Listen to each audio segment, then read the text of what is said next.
किसी गांव में एक गरीब व्यक्ति दिन भर भगवान की भक्ति करते रहता था, लेकिन वह अपने जीवन से संतुष्ट नहीं था। जो चीजें उसके पास नहीं थीं, उसके लिए वह दुखी रहता था।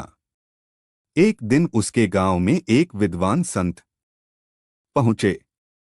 वह गरीब भी संत से मिलने पहुंचा और अपनी सभी परेशानियां बता दीं।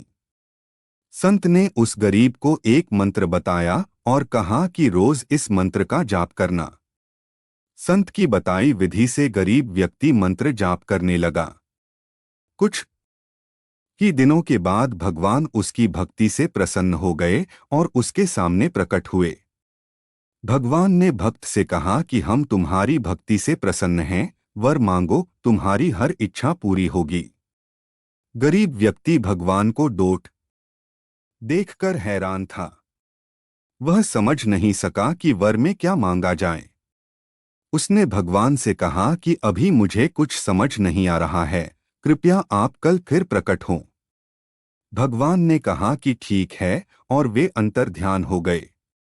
अब गरीब व्यक्ति बहुत चिंतित हो गया।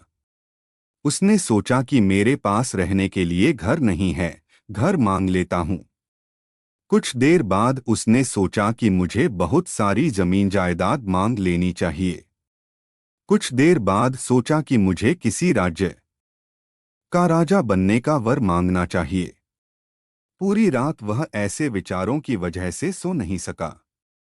सुबह हो गई, लेकिन गरीब व्यक्ति ये तय नहीं कर पाया कि उसे वर में क्या मांगना चाहिए। भगवान फिर से उसके सामने प्रकट हुए। भक्त ने कहा कि प्रभु, मुझे सिर्फ यही वर दें कि मेरा मन आपकी भक्ति में लगा रहे। मैं हर हाल में संतुष्ट रहना चाहता हूँ। भगवान ने कहा कि तुम अपने से धन संपत्ति भी मांग सकते हो। गरीब व्यक्ति ने कहा कि प्रभु, अभी मेरे पास कुछ भी नहीं है, लेकिन धन आने के संकेत मात्र से मेरी नींद उड़ गई। मानसिक तनाव बढ़ने लगा। मुझे ऐसा धन नहीं चाहिए जिससे मेरी सुख शांति खत्म हो जाए। भगवान प्रसन्न हुए और उन्होंने कहा, तुम जैसा चाहते हो वैसा ही होगा। इस कथा की सीख यह है कि जो लोग सुख शांति चाहते हैं, उन्हें हमेशा संतुष्ट रहना चाहिए।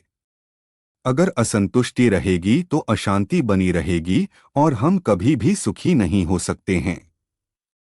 तो दोस्तों, कैसी लगी ये कथा कमेंट में ज़रूर बताएं, और ऐसे ही अनसुनी रोचक कथा सुनने के लिए कृपया चैनल को सब्सक्राइब करें।